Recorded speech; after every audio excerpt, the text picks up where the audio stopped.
All right, everyone. I think people are still filtering in, but we'll be respectful of your time and get started now. Yeah, we're excited to talk to you guys about Vega. We announced it back at Formnext in November of 2023. Went live a couple months ago. We just finished up releasing continuous fiber compatibility for it. Here, rearing to go, and excited to talk about it today.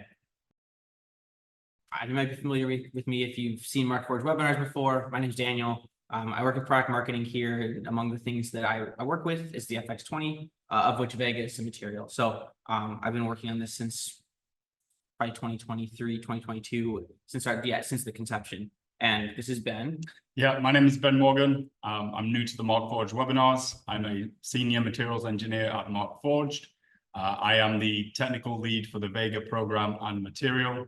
I'm going to be introducing you to high temperature plastics in 3D printing, going over our design phase for the Vega material, and then finally touching on some of the key performance and properties of Vega. And Ben's probably selling himself short here. Vega was his brainchild, and he fought to make it a reality. So he's been here along the whole step of the way. It's really exciting that we get to bring a technical voice into webinars, and I hope you guys learn a lot today. The goal is to go beyond, the usual data sheet stuff and stuff that you can read online, and actually explain why we develop the filament, our rationale behind it, and where we think it's going to go. So with that, here's the agenda. So first, Ben's going to talk for a little bit about high temperature filaments. A lot of you all might be relatively familiar with these type of plastics and how they were using 3D printing. For those who are maybe not, it'll be a good refresher on what's available and then how things tend to go with these different filaments and the differences between them. I'll do a quick interlude kind of talking about printing, and then we'll get into what Vega is, describe it, talk about its like qualifications, talk about its characteristics, all that jazz. And then last, I'll close it out and we'll kind of go through 5 or 6 target applications for Vega that we see right now. And then we'll open up to a Q&A at the end, and we'll try to answer all the questions that you guys have. Friendly reminder, there's a Q&A section on this webinar. So make sure that you ask the questions in there, and we'll try to get to all of them, either answered directly or answered over text. So yeah, thanks for your time. I'd expect the presentation to go about 30 minutes today, and then we'll have plenty of time for questions. So yeah, Ben, let's kick it off. Cool. So talking about Vega means we're talking about the top of this polymer pyramid. This is where we find things like the high temperature plastics. These are a class of polymer that are able to withstand high use temperatures without degrading or losing their mechanical properties. This pyramid gives a good visual and an insight into the general performance of polymers. We have commodity plastics at the bottom. These are in the lower segment. And as we move up, we get a general increase in performance. In the middle there, we have engineering plastics. These in general have better performance than the commodity plastics. And this is where we find our Onyx family of materials. As we go up, we get introduced to things like PEI, polyamides, and PEKKs. These polymers are high performing across the board, particularly with high operating temperatures, excellent mechanical performance, and resistance to harsh chemicals. Yeah, and just for reference, PA is nylon, which is the base material of Onyx. So yeah. Cool. So when we get specific to high temperature 3D printing, there's really 3 types or 3 classes of materials that we're talking about. We're talking about polyether imide, or PEI, PEKK, polyether ether ketone, and then finally on the right there, polyether ketone. ULTEM 985 has been available on the FX20 for over 2 years now. It's one of the most common high temperature thermoplastics within 3D printing, particularly FDM. It has exceptional strength and a use temperature up to about 175 C. Similarly, ULTEM 1010 also possesses outstanding mechanical properties, and it has higher use temperatures to at least 215 Celsius. Now, this higher use temperature also means it's more difficult to process. You need higher nozzles and chamber temperatures. And as such, often ULTEM 1010 yields lower Z strengths. Both of these ULTEM materials are amorphous, and as we move and talk about PEKK, this is semicrystalline. We're not going to get into too much detail about the difference between amorphous and semicrystalline materials here, but it's generally talking about the way the polymer molecules are organized, where semicrystalline materials are highly organized and structured and generally more repeatable. And this is what gives PEKK its unparalleled mechanical, chemical, and thermal properties, where PEKK can be used up to about 250 Celsius. The same chemistry that makes PEKK a high-performing polymer also means it's very difficult to process. It's liable to shrinkage, it's liable to warping off the print bed, and it's very difficult to achieve high Z strengths. This is where PEKK comes into play. It kind of combines the best of both worlds. It's technically a semi-crystalline material, so you get the chemical resistance, mechanical and thermal performance, but it processes similar to an amorphous material, which allows us to have low warpage, low rates of shrinkage, and exceptional Z properties. So we have a high-level overview of the core properties of each of those materials here. These are going to vary slightly from system to system and supplier, but this is in general the performance you expect with each of these materials. For each of these, of course, we see high use temperatures, they're high temperature thermoplastics, and we see mechanical performance that is really the top of the game for polymers. When we come down into the Z strengths, we see some distinguishment into two groups. We can see that ULTEM 9085 and PEKK are able to achieve good Z strengths, whereas ULTEM 1010 and PEKK are not. Now, this is mainly down to the higher requirements for temperature of processing, often ultra high nozzle temperatures, high chamber temperatures, and bed temperatures. Finally, the second two segments for printability and shrinkage, this is where we start to see a drop off in the performance of high temperature thermoplastics. The message here is that they're really difficult to print. They're really difficult to process. The things that make it high performance in properties and applications also makes it very difficult to get through a printer repeatably and reliably. And just to hammer that home, let's bring back Onyx into this equation. When we think about printability and shrinkage, which are very interrelated, these things are critical when we bring a plastic from just general utility to useful for additive manufacturing. We see this all the time, and it's actually not just with high temperature plastics. If we go all the way down to commodity plastics, the first really heavily used commodity plastic was PLA, which is a biodegradable plastic that's really not used heavily in traditional injection molding and other things. It's just not a super common plastic. The reason that it caught on with 3D printing is that the properties that it had made it super printable. So the ability to yield a useful part ends up actually trumping to some degree the material properties. Or more so, perhaps, it limits the efficacy of those really great material properties if you can't print a good part. So in comparing these here, you can see that even PEKK, which is one of the better printing, if not the best printing high temperature material, doesn't really stand up to Onyx or even many classes of materials that are similar to Onyx that are printed commonly today. It's kind of an accepted fact in the high temperature printing world that the print quality you're going to get is just not as high as what you can achieve with other filaments. It's just a part of life. So we wanted to change that. Our goal with Vega was subverting that idea and making a material that was actually useful to print and nice to print that actually had high temperature capabilities. So to start, we can kind of look back in our own history here. How can we replicate the performance of Onyx in a high temperature plastic? That's kind of the overall statement here. It turns out that we've actually kind of done this before, although before I was here and definitely before Ben was here at this company. In 2016, we launched Onyx, and Markforged was actually founded in 2013. So for the 3 years preceding, we only printed this material that we now call tough nylon. We just called it nylon at the time. It was a white, clear nylon, very similar base material to what Onyx is, which is also a nylon-based material, but very different in utility. It had a bunch of problems. It warped a lot. It was susceptible to burning. It didn't have great surface finish. It shrunk a lot, so the accuracy was kind of hit or miss. And probably most importantly for Markforged, it was not super compatible with continuous fiber reinforcement. Reinforcing parts was not a guarantee with that. Well, with Onyx, we kind of changed all those things. In addition to being reinforceable and a high quality engineering material with good mechanical properties, it also suddenly was something that people wanted to print and people wanted to have the manufacturing for. So a lot of Markforged's growth was predicated not just on Onyx being a better material from a mechanical perspective, but a better material from a printability perspective that kind of dovetailed with our software materials. So to dig into that a little bit more specifically, we kind of could talk about this in 3 ways. There's 3 things that people really love about Onyx and other carbon fiber filled engineering plastics that have caught on in the industry.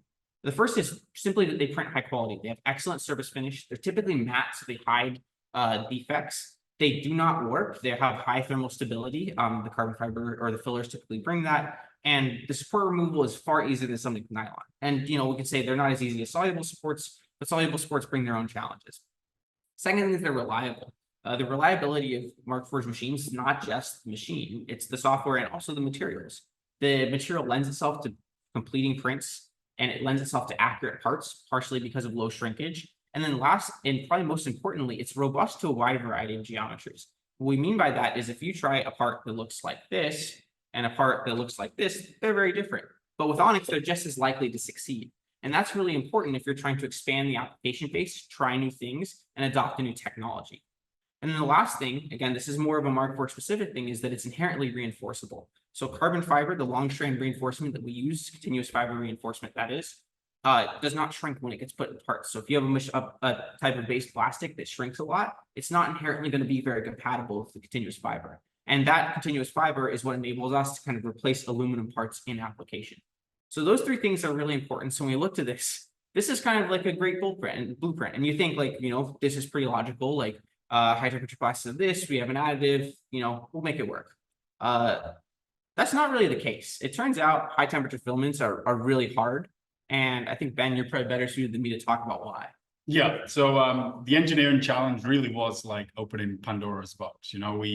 We had all these learnings and know-hows from Onyx, where we had relatively easy manufacturing and printing on various systems. And we were taking that into the high temperature space for the first time for Markforged, and really the first time in the industry to get the printability of Onyx in high temperature materials.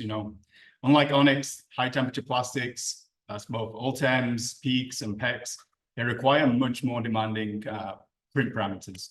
We need heated chambers and beds to be reliable and consistent in temperature. We need print settings, part design, and even the continuous fiber reinforcement to lay down and be deposited in such that the part is going to remain the same off the printer as it was on the printer. And then finally, even things like extrusion systems for manufacturing spools, they have to be capable and reliable of producing high temperature filaments with the same quality as they do Onyx. These were all challenges that the engineering team were thinking at the same time. And getting stuck into that was, one, really fun, and two, really challenging, and three, finally got us to a solution in Vega. So designing Vega meant combining these industrial leading composite know-hows with new high temperature materials and manufacturing processes.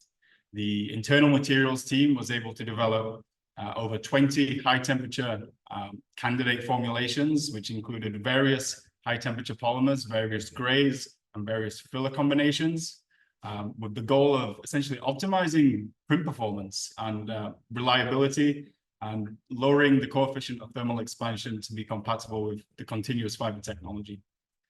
We developed internal methods for new printing techniques. We developed new print profiles, and then eventually tested a full range of mechanical, thermal, and aerospace property requirements.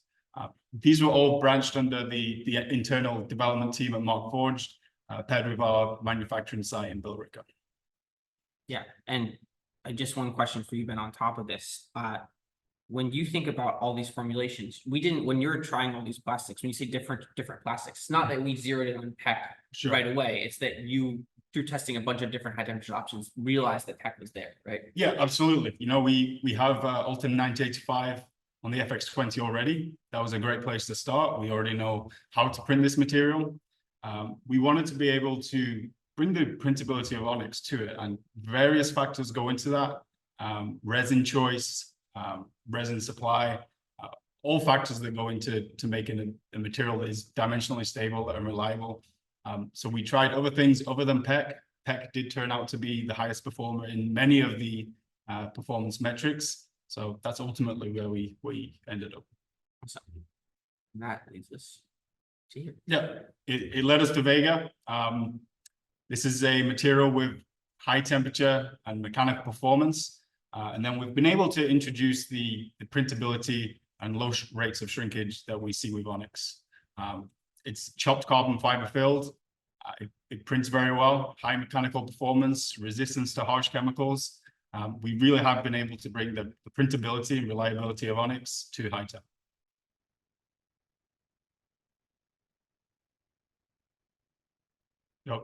This is the messaging we're getting across with Vega. It is absolutely ultra high performance across the board. It's carbon fiber filled. It borrows the same technology and know-hows from our Onyx family of materials. It's a valuable material for critical aerospace parts. We've been able to demonstrate outstanding compatibility with continuous carbon fiber for high temperature. And it's something we're going to be able to replace aluminum with carbon fiber reinforced parts.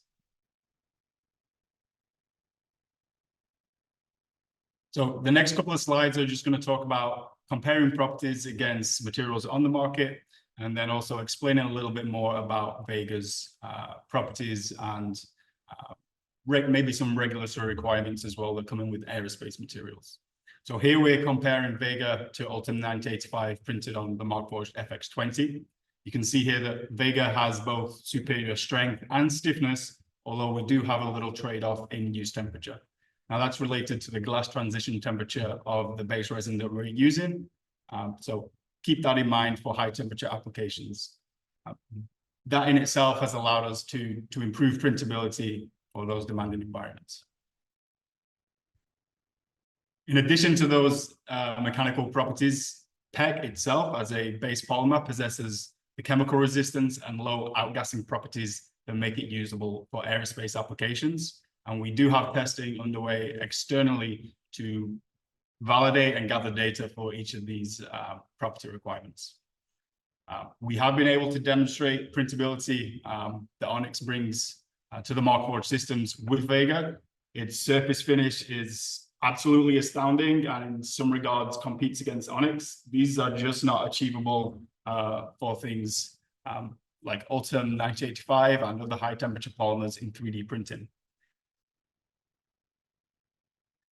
And then finally, we have completed flame, smoke, and toxicity testing. This is testing that's often required for use in aircrafts or aerospace applications.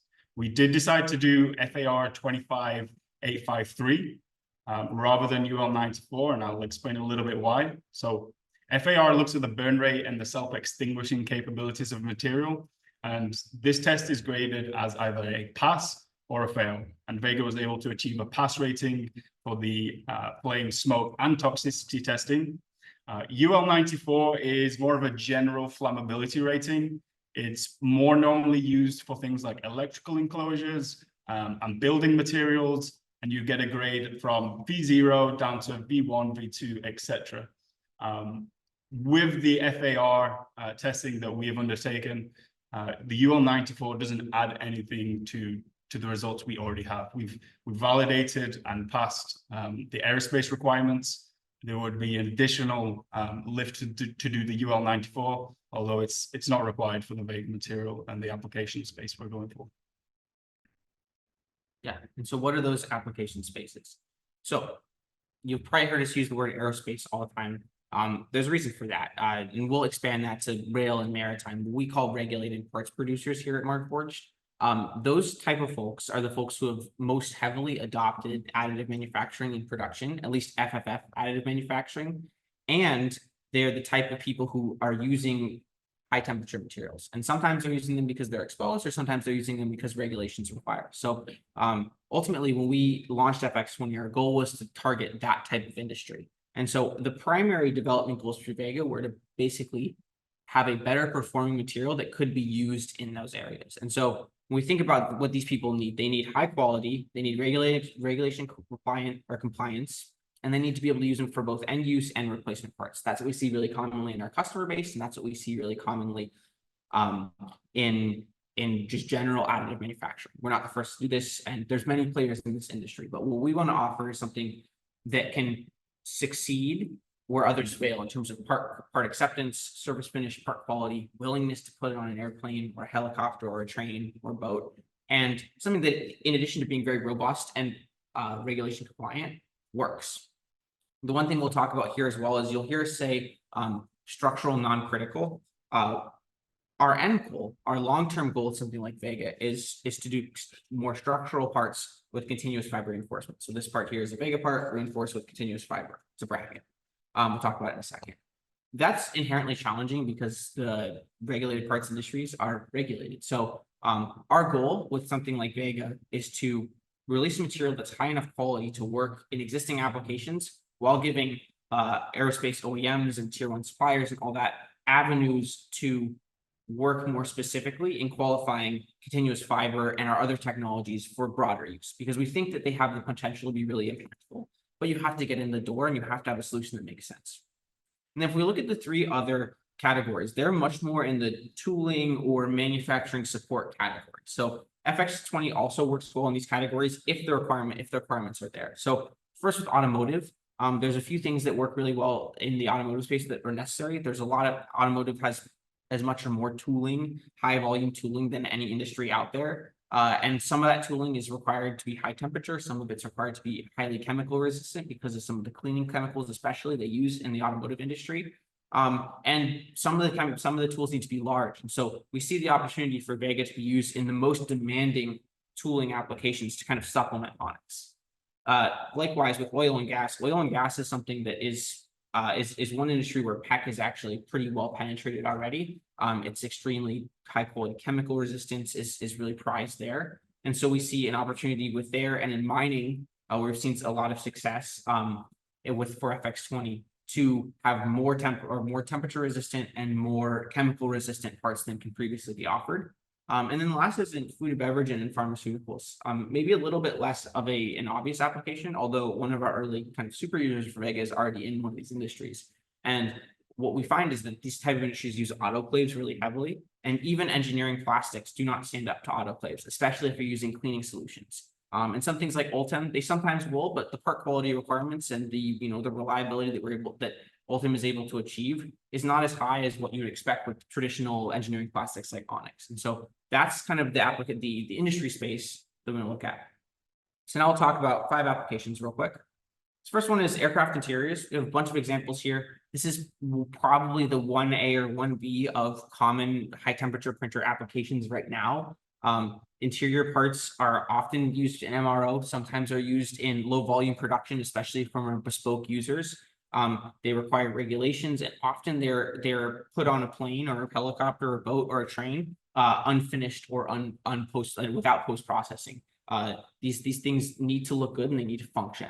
And so we see for Vega is that Vega's excellent surface finish decreases the odds of part rejection, so it increases our part acceptance, and it means that there's less post-processing required to get a part that meets acceptable criteria. This is an example of a little bracket here with all kinds of things. And another kind of interesting wrinkle here beyond the typical additive is that with continuous fiber, we can kind of get into that structural non-critical. And the way I think about it is this. A non-structural non-critical part might be a little knob that goes on something. A structural non-critical part might be like a tray arm bracket or something that actually needs to be pretty strong, or would typically be an aluminum part that you need to replace. But we can now replace with continuous fiber. So that's the key with that. If we look at the second kind of the 1B application of ducting, ducting is, again, probably either the most common or the second most common application for production parts in these regulated part industries. It's large, typically, it's really complex, and it is really expensive to produce because you typically have to mold it in multiple pieces and then sinter it together. Really, it's without additive manufacturing, a difficult thing to produce, especially if you're going for custom shapes. We have AC ducts up here that are just formed metal, and that just does not fly when you have to deal with the space constraints of an airplane. And so additive has worked in this area for a long time. It enables designs that are not achievable in conventional fabrications. So kind of in addition to costs and time and all that stuff, you're also getting performance boost. With Vega, we're seeing superior surface finishes, which makes life easier. And then something that we haven't actually talked about too much with it yet, the thermal stability of Vega enables us to print somewhere between 50 and 60 degrees from vertical. So very, very heavy overhangs without any support. So Vega uses the same material support, and the peel away is very easy for high temperature materials. It still is supports. One of the cool things with Vega is that you can design parts that you would not expect to not need support that don't need support. And so this part actually that we're showing here was actually printed this way. And these are just normal inclines that it's capable of printing. I'm not saying it's very, let's see if I can, there you go. Very technical. So that's the second one. So then third one, we just kind of mentioned, I mentioned this a little bit earlier, but structural aircraft and drone parts. So one thing that we have seen with some of our early aerospace customers is that willingness to put more consequential parts on planes goes up significantly if humans aren't on, which makes a lot of sense. The regulations if you have a human on human flight are a lot harder than if you're on drones. However, the use environments and the regulations around what materials you need to use are often the same. So what we see as an opportunity for drone manufacturers, people who are using making unmanned aircraft, that kind of stuff, to use a material that's uniquely robust and fiber reinforced. Again, this part is incredibly strong. To implement early before you kind of have the approvals or the soak time that necessary to implement on a passenger aircraft. And so we've seen, like, this is again something that's kind of been guided by our own market adoption of FX20 and now Vega. We've seen this work pretty well, and we see it as an early avenue. Obviously, down the line, we would love to have this say, structural parts for passenger planes, but that's like not a reality until you spend a lot of time qualifying material, testing extensively, and for good reason.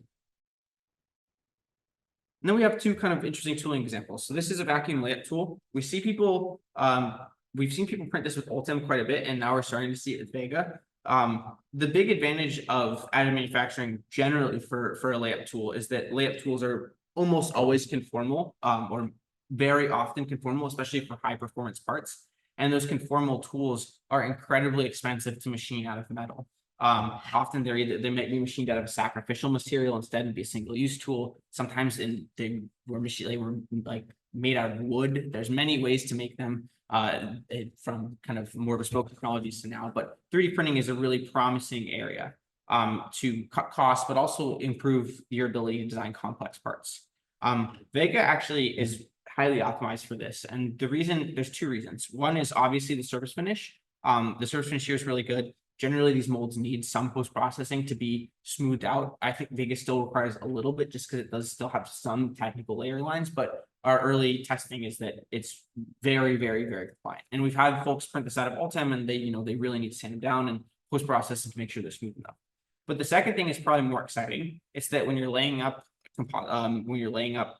carbon fibers or other composites, they don't expand. So if you have a tool like that's made out of a high temperature material that has poor shrinkage, that tool is going to expand and then contract, which is going to either yield a less accurate end part, or you're going to have to design compensate for that in your tool design. And that adds a lot of complexity. So Vega's inherent thermal stability works really well when it comes to designing a tool that produces a high quality part. Yeah, I think to add there, it's essentially the same properties that make Vega a great printing material also make it a great material for use at high temperatures. It's not displacing, it's not moving, just reinforcing what Daniel's saying. Reinforcing. And then the last one we'll talk about is autoclave tooling. So these can come in any shape and size, but and I mentioned it before, but autoclaves are really heavily used across a lot of industries.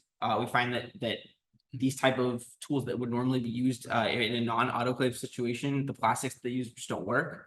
So I know an example of a customer who used Onyx, and they basically printed sacrificial tools out of Onyx for their autoclave, where they realized that they could get the tool to work for a few cycles, but then after that, it would basically be completely non-usable.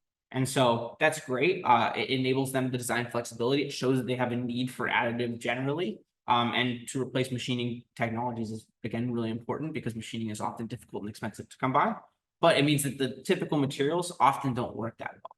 So Vega withstands heat and chemicals extremely well. We've already talked about this, has really low off-gassing, which is good to heat it up. And it has super high thermal stability, so the tools work better. So again, a lot of these applications kind of spin out from the same core benefits, but we believe the core benefits are so impactful that you're going to see a wide variety of applications. And that kind of brings me to my last application, which is, frankly, who knows? So I have 2 points here. Vega is a new material, and so it's been out in the world for about 2.5 months now, and it's been reinforced with carbon fiber for about a month, or a little bit less than a month.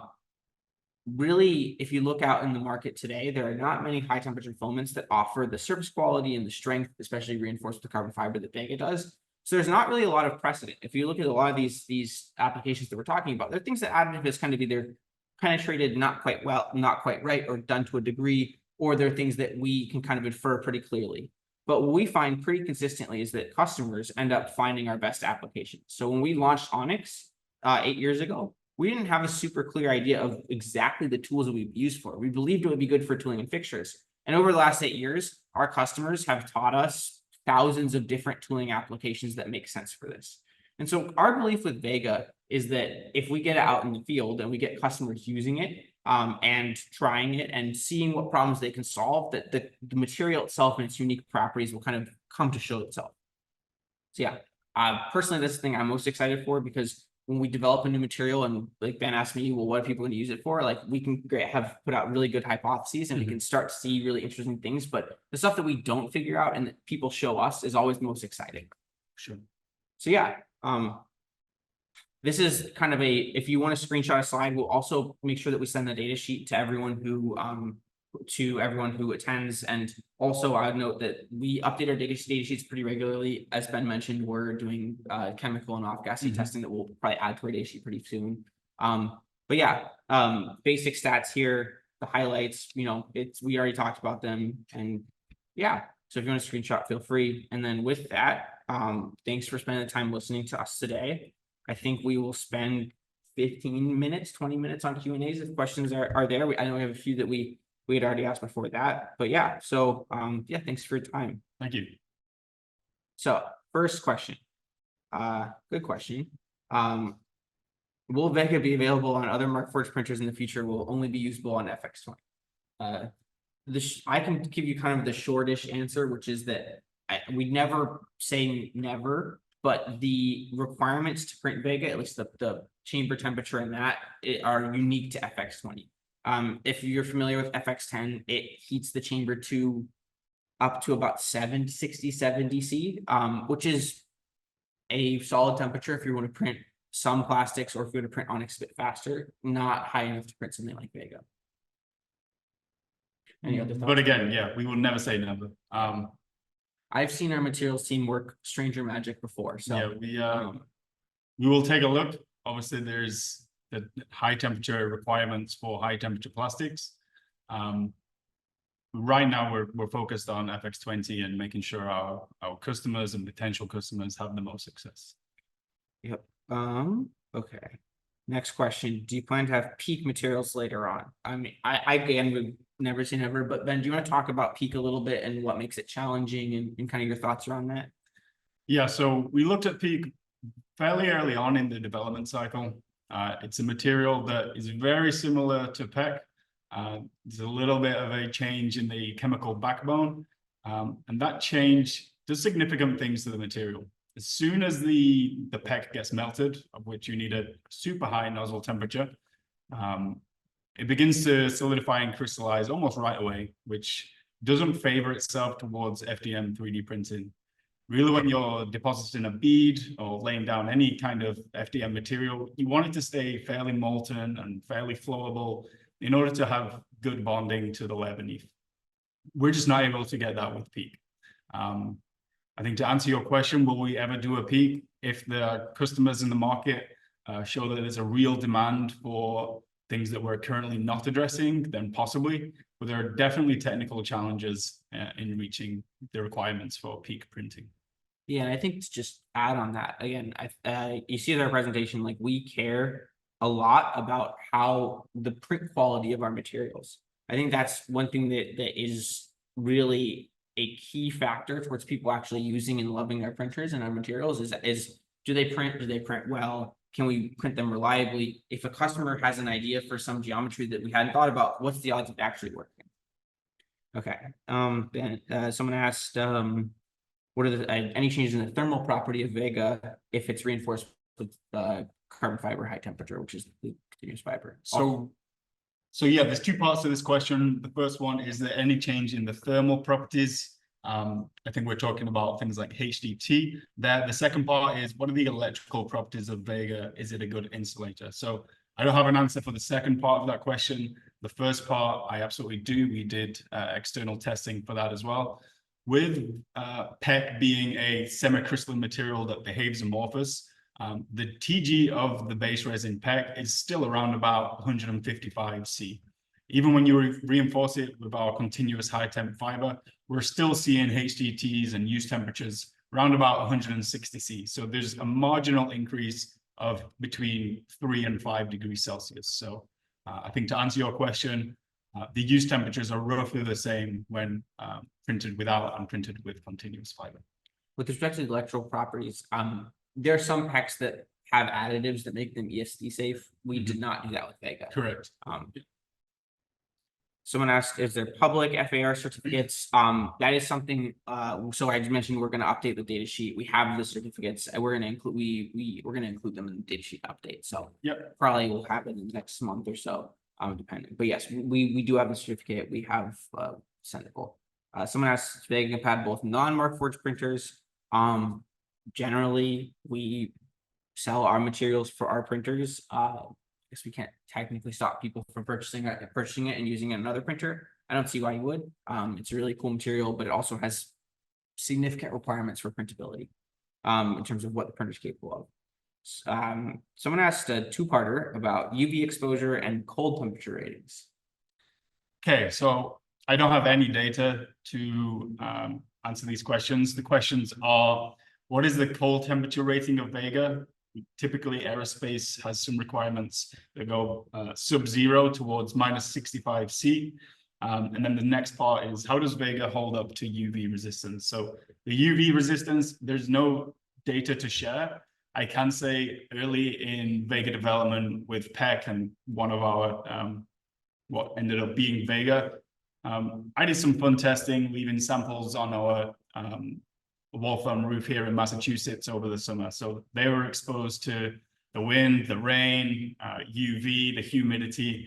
Again, one, no data to share, but two, anecdotally, so no change in properties with those printed in the lab and tested in the lab than those that were on the roof. So anecdotally, good UV resistance, but again, no data to share. It is something that if our customers and potential customers consistently ask and need, we tend to react to what they want. So if it's a common theme in requests, we'll get that addressed. The cold temperature is something I'm looking forward to getting into. We haven't done it yet. Again, yes, I agree that aerospace requirements typically go down to -65°C. High temperature plastics in general perform well in cold conditions. The glass transition temperature is so high that your phase change is happening in between 100 to 200 degrees Celsius. There's not much phase change below 0 degrees. No data to show, and probably less information than I have on the UV resistance. These are things we'll get to in testing as we qualify it time. Someone asked if we could print centrifuge rotors and buckets. To be honest with you, thanks for sending the link. I can't click it right now or broadcasting the webinar, but the answer is maybe. And the secondary answer is if you have parts, it's certainly possible. The best way to find out if you could print something is just to get in touch with us and talk to someone on our sales team and send us the part. And we're, especially with new materials, we're pretty willing to print benchmarks, especially if it's trying out a new application. We have 14, we have a lot of printers here that print that and a lot of printers that are very capable. So yeah, so I think certainly possible. I know a little bit about centrifuges. I think it's promising, but I don't know exactly the requirements of it. Can Vega be vapor smoothed? Potentially. I don't know. We don't have internal capabilities to do vapor smoothing. It's something the materials team are addressing and are looking at. If it makes sense to consistently do this internally, we will begin to look at it. We haven't had many requests for vapor smoothing of Vega thus far. Similarly for Onyx, like there's a small subset of customers that may want and need it, but the print surface and the reliability is such that you're taking your part off the printer and it's going into its end use applications. Yeah. I definitely have. I know there are people who vapor smooth Onyx parts. Sure. I think we haven't like collaborated necessarily on a spec for it. The general thing is if you do vapor smoothing, your dimensional accuracy becomes non-guaranteed. Okay. How many times can Vega withstand autoclaving? I honestly don't think we have an answer for that. Vega's been in the field for 2 months. From what I've heard, you know, second or third hand from customers, they described it as something that they thought would last indefinitely. Nothing lasts forever though, so not sure. Certainly if you have an interesting application or if you want to try it, get in touch, and again we'll print you a part and stick it in autoclave and see how long it lasts. It's the kind of nice thing with the new material. You never like it lasts at least a few months because that's how long it's been out there. A couple questions about what Markforged printer can process Vega. So we just alluded to this, the FX20, which is our largest high temperature printer, is the only printer capable of processing it. So the printing temperature for Vega is well over 100 degrees Celsius. So essentially that means, and we went back to that Pandora's box slide, that means it's like the printer has to be printing in essentially a little furnace, a little oven. So if you look at how the FX20 is built versus all other printers, all their printers have the kind of visor or relatively open architecture, and the FX20 has like an oven door. And there's a reason for that. It's because it heats up. So FX20 is the only machine capable of printing it right now. As Ben said, there's some possibilities down the line. Never say never. We don't comment on our roadmaps, I guess is the more technical way to put it. But yeah, that's the basics. FX20 is the material. Let's see, we have quite a few questions here. Oh my gosh, I guess we're gonna have to speed run some. Someone asked, how did you come up with the price for Vega as $1 per cc is very expensive. So we didn't really mention this, but we didn't have a cost axis in our comparison slide. One of the main reasons why ULTEM 9085 is the most used, in addition to being pretty printable, is that it's cheap. It's probably one of the cheapest, if not the cheapest, high temperature plastic. PEKK is kind of on the other end. PEKK is the most expensive. It's because it has that really enviable set of material properties. But that's why generally, like, if you look at how other PEKK filaments are priced, by industrial OEMs, Vega is pretty consistent.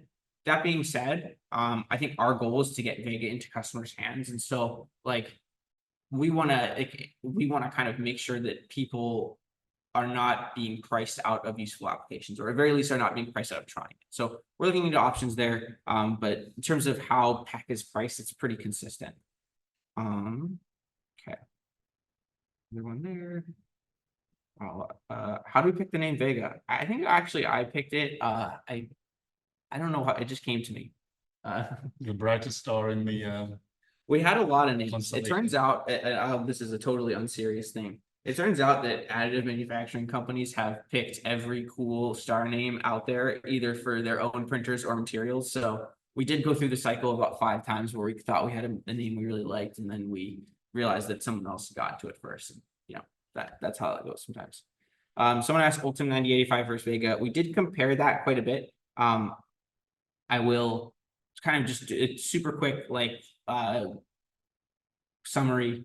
ULTEM is significantly cheaper than Vega. ULTEM is formulated outside of Markforged. Vega is a Markforged formulated material.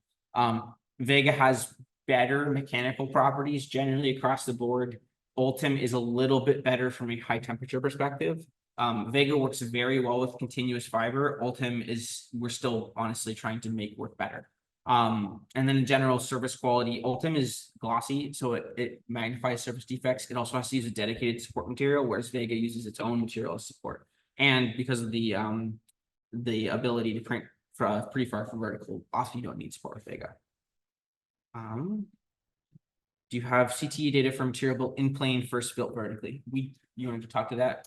So we don't report any of our CTE data, but you're definitely right in asking the question of when you print in one axis versus the other axis, how do the CTEs compare? I could probably tell you they're on the range of between 5 to 30 parts per million per Kelvin, or parts per million per Celsius. No concrete data to share, but that's on the realm of where we're talking about. Yeah. I will note the data sheet, not CT, but mechanical properties. We do have 3 axes mechanical property to at least tensile testing and for that. Okay, there's a bunch of questions. How are we doing? We still have some time, so we'll keep going. Okay. How do we achieve crystallization? So right now we have no post crystallization steps. I know it's a fairly common theme when we talk about using PEKK as a polymer. So I alluded to this in a few slides, but PEKK is semi-crystalline and it prints with amorphous characteristics. There is the possibility of an annealing step or a baking step to increase crystallization. With this comes fairly significant shape change, shrinkage, and overall volume change of the part. But there's a general increase in thermal properties, chemical resistance, and some mechanical properties. So right now, Vega prints as its fairly amorphous state. Of course, the materials research team and the development team do have their eye on what it means for a PEKK to be crystallized. Cool. A bunch of questions, so I'm gonna try to speed run a few. So someone asked, are the surfaces of Vega print watertight? So this is not just a Vega question, this is just a general additive question. FFF printers without post-processing are very rarely watertight.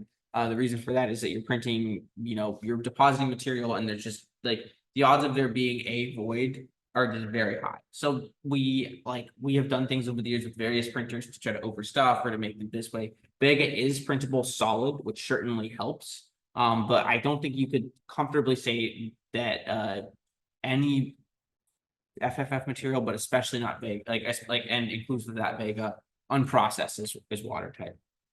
Someone asked what in our opinion is the most competitive viable alternative that's out there, and how does Vega differ?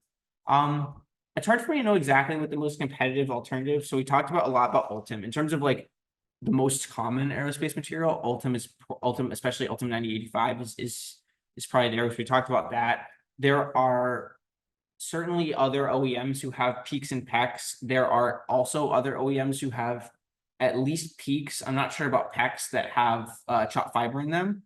I think the biggest difference is kind of relatively similar to what the difference between Onyx and Onyx duplicates are, is that we develop Onyx in-house, we do the formulation in-house, we control the printing parameters in-house, we design the printers in-house, and do all those things. And so, well, that is sometimes a slightly unpopular approach within the additive sphere, which is very maker focused. It really helps us control the quality and the repeatability and the reliability of the printers.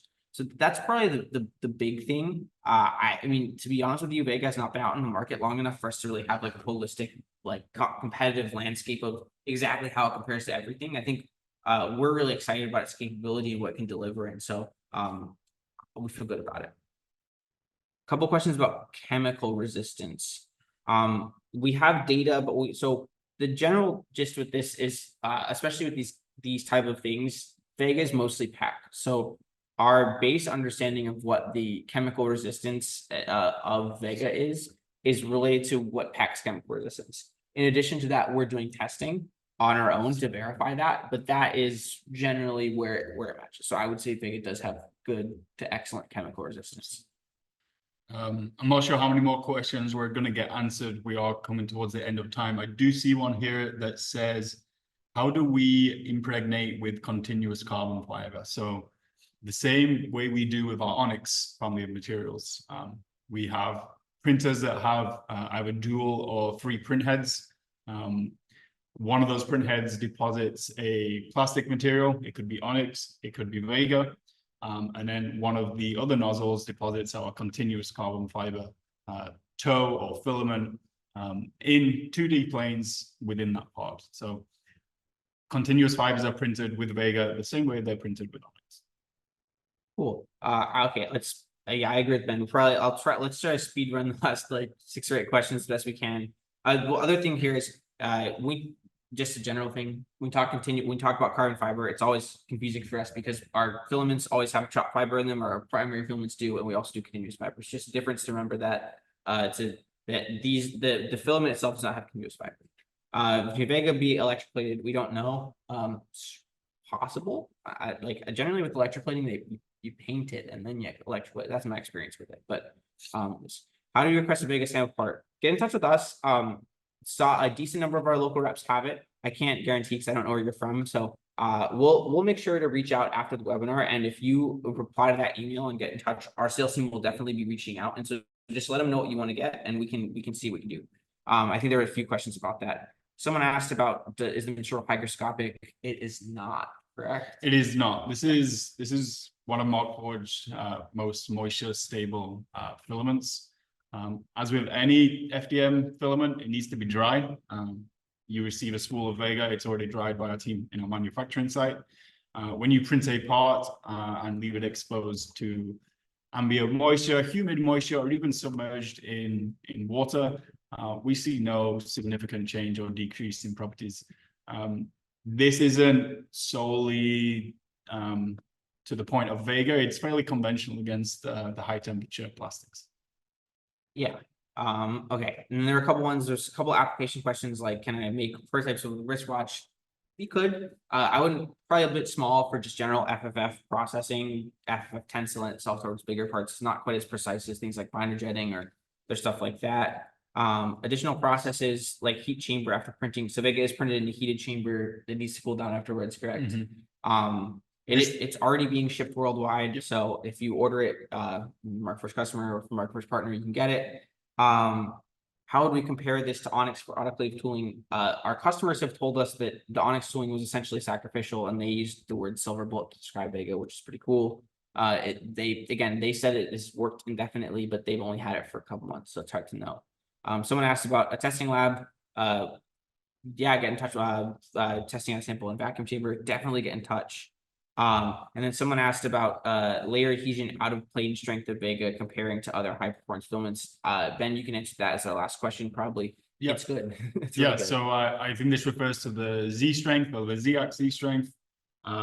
Assume this part was printed vertically like this. It's how much tension can I apply in these directions before the material breaks. So it's round about the 50 MPa mark. That's fairly significantly higher than PEKK and ULTEM 1010 and fairly similar to ULTEM 9085. I think you have to bear in mind that Vega is a filled thermoplastic, whereas the others are not. So we're competing against ULTEM 9085, even though we have a filler package that provides thermal uniformity and stability. Yeah, I missed one question that's a cool one. Using Onyx at 180 degrees Fahrenheit across 0.8 of an inch, I get 0.2, so 0.25% or 2.5% thermal growth. Is Vega better? Without knowing the conversion of units, I think as you can tell from my accent, I work on the metric system. Like ADC. So the coefficient of thermal expansion of Vega is going to be very low until you get around the glass transition temperature, which is about 155 Celsius. Onyx's glass transition temperature is round about the 50 to 80 mark. I'm not exactly sure of it, but once you get past that transition point, your thermal expansion starts to significantly increase. Now, you can compensate that with use of continuous fiber. I'm not sure if they refer to the use of that here, but from the top of my mind, I would say that Vega would displace less at those temperature ranges. Awesome. And so you guys made it. I'll step up. We didn't get to show some of our cool parts. I want to show off this one. We call it the wealth block. So I think this thing has what, a couple hundred cc's of continuous fiber in it. I hope our zoom out a little bit. All right, here we go. So yeah, we've been torture testing this thing with continuous fiber. There's some cool stuff here. And so this is essentially a test lab that we use in development. You see continuous fiber rovings deposited at the top, almost in a concentric fashion. It's like this all the way through the material. Super hard, super durable. Hasn't posed many functions yet other than developing print parameters and processes. But it's a super cool part and demonstrates that Vega's printability with continuous fiber really is matching what ULTEM is able to achieve. Yeah, and just so people don't think these are Onyx parts, there's one really easy way to tell the difference between Vega and Onyx, and it's if you kind of hit it, it has an almost resonant, it has a very different resonant quality. So just to prove they're not Onyx. But yeah, all these parts here are Vega. And yeah, thank you guys for sticking with us for almost an hour. I hope this was informative. I hope you guys learned some stuff you wouldn't learn on the website or on data sheets. If you have more questions, feel free to reach out. I'm sure that our sales team will reach out to you. And if you have any requests for sample parts or questions like that, we'll definitely get in touch. But yeah, thank you so much for your time, and thanks for making Ben's webinar debut great. Yeah, thank you very much.